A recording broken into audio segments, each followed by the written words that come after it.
Alhamdulillah. Alhamdulillahilladzi arsala rasulahu bil huda wa dinil haq liyudhhirahu 'ala dini kullih walau karihal musyrikun. Asyhadu an la ilaha illallah wahdahu la syarikalah wa asyhadu anna Muhammadan abduhu wa rasuluh la nabiyya ba'dah. Allahumma salli wa sallim wa barik ala Muhammad wa ala alihi wa sahbihi wa sallim ajma'in amma ba'du. Fa ya ibadallah, usikum wa iyaya bitaqwallah faqad fazal muttaqun. Hadirin sidang jemaah rahimakumullah.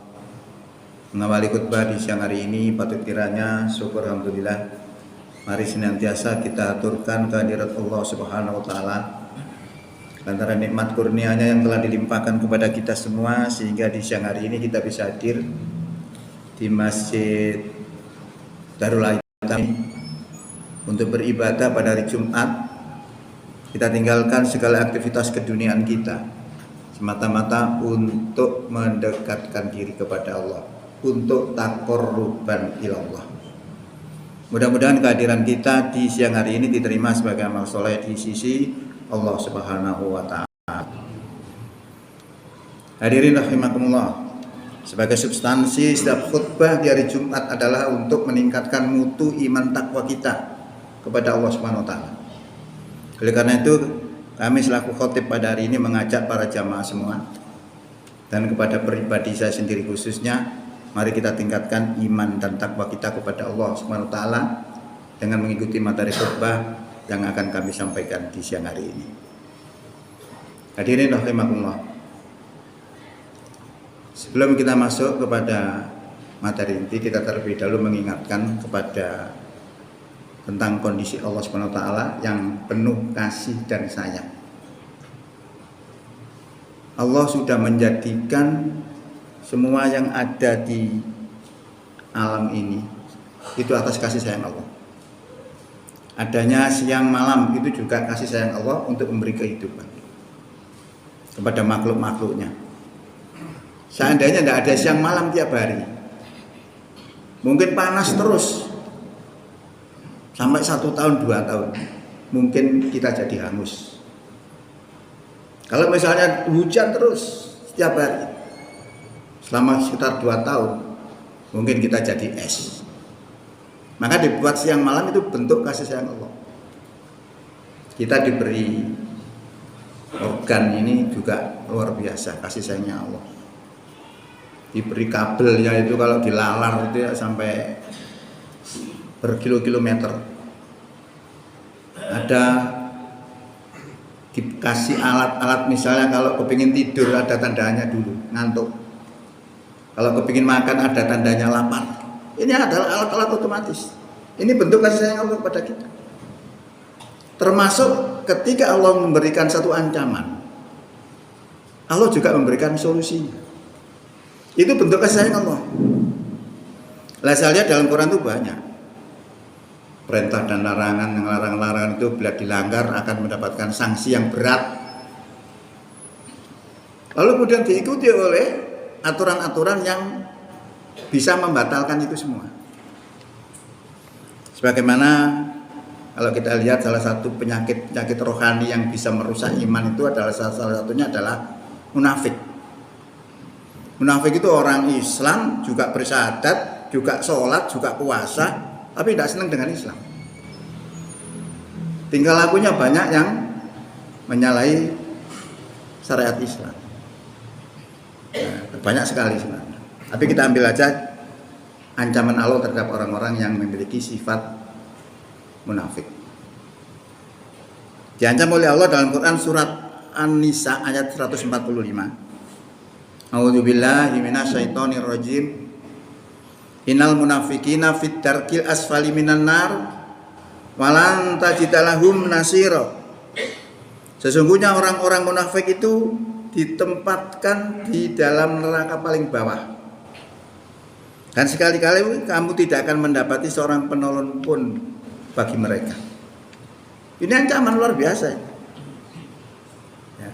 Tapi Allah memberikan solusinya, memberikan kasih sayangnya supaya tidak masuk neraka paling bawah.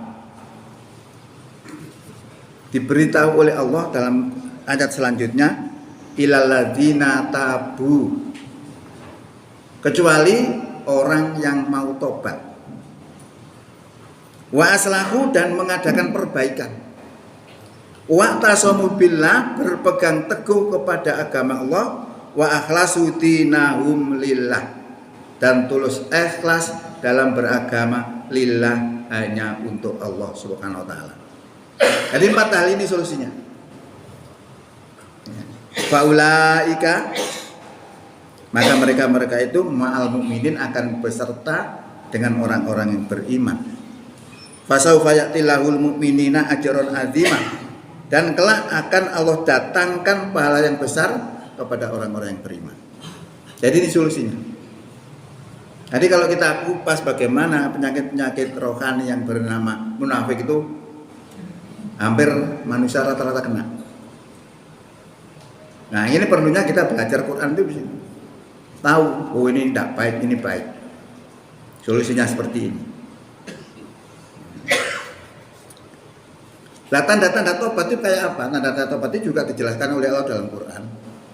Siapa yang melakukan suatu perbuatan dosa kemudian berhenti dan memiliki ciri-ciri tertentu, itulah tobat. Walladzina idza fa'alu fahisatan, orang tobat itu adalah orang-orang yang apabila melakukan suatu perbuatan fahisah. Fahisah itu suatu perbuatan dosa, yang dosa ini efeknya juga terkena orang lain. Au dzalamu anfusahum, atau dolim terhadap diri mereka sendiri. Ini juga dosa, tapi efeknya hanya kepada dirinya sendiri. Hanya kalau disimpulkan siapa melakukan dosa, cirinya adalah zakarullah, ingat kepada Allah. Ya, kalau orang ingat itu luar biasa ya. Bisa orang itu tercegah dari perbuatan dosa. Seperti kisah Nabi Yusuf itu bagaimana? Disetting oleh istri raja untuk berada di dalam kamar berduaan, dan istri raja menginginkan melakukan sesuatu yang dilarang oleh Allah. Yusuf tidak mau. Kenapa Yusuf tidak mau? Karena Yusuf berzikir, ingat, ngerti bahwa Allah itu melihat dirinya, maka dia tidak mau melakukan itu. Ini dalam dampak daripada zikir. Dan masih banyak, kalau kita uraikan satu materi ini, zikir ini panjang sekali. Nanti bisa menjadi hati yang hidup, bisa menjadi hati yang mati, dan sebagainya dan sebagainya. Kemudian fastaghfaru li dzunubihim, setelah menyadari itu dia memohon ampun terhadap dosa-dosanya. Nah, ini yang diharapkan oleh Allah seperti itu ketika melakukan satu perbuatan dosa. Wa may yaghfiru dzunuba illallah, dan siapakah yang bisa mengampuni dosa seseorang kecuali hanya Allah. Walam yusiru, dan tidaklah mereka meneruskan alama fa'alu, atas apa yang mereka kerjakan, wahum ya'lamun, sedang mereka ngerti. Jadi apa yang dilakukan tadi sudah tidak mau mengulangi. Itu ciri-ciri orang yang tobat, ciri-ciri orang takwa. Sebenarnya indikator orang takwa. Jadi orang takwa itu bukan orang yang tidak pernah melakukan kesalahan, tapi ketika orang takwa itu melakukan kesalahan, modelnya seperti ini.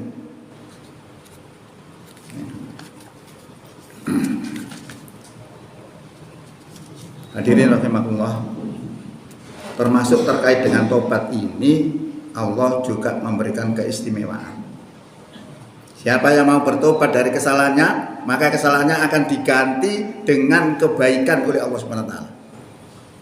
Tersebut dalam surat Furqan ayat 70. Ila man taba, kecuali orang yang tobat, wa amana, dan beriman, wa amila amalan solehan, dan beramal dengan amalan soleh, faulaika, maka mereka itu yubaddilullahu, Allah akan mengganti sayyiatihim, kesalahan-kesalahan mereka, hasanat, dengan kebaikan-kebaikan.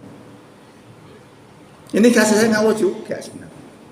Jadi Allah itu, jadi orang itu belum bisa dilihat kecuali pada akhirnya. Umar bin Khattab itu kurang apa? Dosa paling gede, kok bisa? Dia musyrik. Musyrik itu dosa besar. Tapi ketika tobat hilang. Bahkan Rasulullah pernah mengatakan seandainya ada Nabi sesudahku, Umar inilah orangnya. Karena Umar itu tegas. Matanya keras tapi tegas. Wa kana Allahu ghafurur rahim, dan adalah Allah Zat yang Maha Pengampun lagi Maha Penyayang. Hadirin rahimakumullah. Nomor 2-nya berdaya upaya memperbaiki diri. Wa aslaku, mengadakan perbaikan dari kesalahan-kesalahannya tadi. Ya. Tingkah lakunya dihiasi dengan kebaikan-kebaikan. Kalau kejelekan-kejelekan itu kemudian dihiasi dengan kebaikan-kebaikan, tertutup kejelekan itu. Jadi seperti buah cermin ya. Buah cermin itu kan kecut, tambah lagi sepet. Tapi kalau kita bacem dengan gula, buah cermin itu berubah rasanya menjadi apa? Manis. Itu sama dengan kita melakukan dosa, kemudian kita tutupi dengan kebaikan, maka dosanya akan hilang dan diganti oleh dengan kebaikan. Rasanya akan rasa kebaikan. Ini makanya Allah memberikan kasih sayang itu begitu, walaupun ada ancaman berat, tapi Allah memberikan solusi jalan keluar bagaimana untuk menghindari itu. Nomor 3, berpegang teguh kepada agama Allah. Jadi apa yang dilakukan di dunia ini selalu diajarkan kepada agama. Kalau orang sudah seperti ini, maka menjadinya orangnya adalah militansinya tinggi. Militan dalam Islam diperlukan. Tidak sekedar NKRI harga mati, tapi Islam harga mati. Harus begitu sebenarnya sebagai orang beriman. Karena orang beriman itu begini. Innama kana qaulal mu'minina idza tu'u ilallahi wa rasuli liyahkuma bainahum ayyaqulu sami'na wa ata'na. Sesungguhnya ucapan orang beriman apabila diseru kepada aturan Allah dan aturan Rasul agar dia menghukumi di antara mereka, ucapannya adalah sami'na wa ata'na. Kami dengar dan kami taat. Tadi tidak menawar. Nggih dalam bahasa Jawa. Itu orang beriman. Lah ini begitu. Dalam apa yang kita lakukan selalu kita ukur dengan agama Allah. Apakah kita benar sudah melangkah ini sesuai dengan ajaran-ajaran Allah. Ini yang ditunjukkan oleh Allah kepada kita. Dan yang terakhir adalah dilakukan agama itu lillah, harus ikhlas. Lillah karena Allah. Karena siapa yang beribadah tanpa ikhlas kepada Allah tidak diterima sebagai amal ibadah, walaupun dilakukan dengan benar. Contoh, fawailul lil musallin alladzina hum an sholatihim sahun alladzina hum yuraun. Celakalah, neraka wel orang yang sholat. Dilakukan dengan benar, dimulai dengan takbir, diakhiri dengan salam sesuai. Tapi mereka lalai dan riak, maka menjadi neraka wel. Itu artinya bahwa beribadah itu memang unsurnya dua, fisik dan batin. Makanya kalau dalam mengerjakan sholat itu tidak pernah mengatakan kerjakan sholat, tidak ada. Tegakkan sholat, akimis sholatan, tegakkan sholat. Karena kalau tegak berarti hidup. Nah, hidupnya ini adalah karena batinnya itu tadi. Maka batin ini penting dalam peribadatan ini. Sehingga pernah Rasulullah itu melihat seorang pelacur memberi minum anjing. Rasulullah mengatakan, itu loh, masuk surga. Enak sekali. Ya, hanya memberi minum anjing masuk surga. Di mana rahasianya? Di mana logikanya? Dan hadis ini pernah dibaca oleh presiden pertama kita, Soekarno. Seneng dia dengan hadis ini, karena dia merasa banyak dosa. Tapi logika insinyurnya tidak masuk. Bagaimana hanya memberi minum anjing masuk surga? Padahal syarat untuk masuk surga harus beribadah banyak sekali kepada Allah. Itu hanya memberi minum kok bisa? Ternyata setelah ditanyakan oleh Soekarno kepada seorang profesor, dia berikan logika karena bahasanya sama. Profesornya tadi sama dengan insinyur yang Soekarno tadi, bahasanya eksakta sama. Jadi ternyata pelacur tadi itu dalam memberi minum kepada anjing tadi itu diniatkan karena Allah. Nah, karena diniatkan karena Allah, menjadilah satu peribadatan yang diterima oleh Allah Subhanahu wa taala dan mendapatkan pahala yang luar biasa. Nah, pahala yang luar biasa ini kemudian dihadapkan dengan dosa-dosanya. Maka dosa-dosanya tadi hancur, diterpedo oleh pahala yang besar itu tadi, menjadi nol. Maka Rasulullah mengatakan masuk surga, ya benar. Kecuali dia setelah itu melakukan dosa lagi. Ketika itu nol. Maka ini menunjukkan berapa pentingnya niat itu dalam beribadah. Maka Allah tadi sudah memberikan solusi. Kalau terjangkit suatu penyakit-penyakit yang merusak iman, solusinya salah satunya adalah tobat, lalu kemudian mengadakan perbaikan, kemudian berpegang teguh kepada agama Allah. Yang terakhir adalah tulus ikhlas dalam menjalankan agama lillah, hanya untuk Allah Subhanahu wa taala. Barakallahu li wa lakum fil Qur'anil azim wa nafa'ani wa iyyakum bima fihi minal ayati wa dzikril hakim wa taqabbal minni wa minkum tilawatahu innahu wasami'ul alim. Aqulu qouli hadza wa astaghfirul azim li wa lakum wa li sairil muslimina wal muslimat wal mu'minina wal mu'minat fastaghfiruhu innahu huwal ghafurur rahim.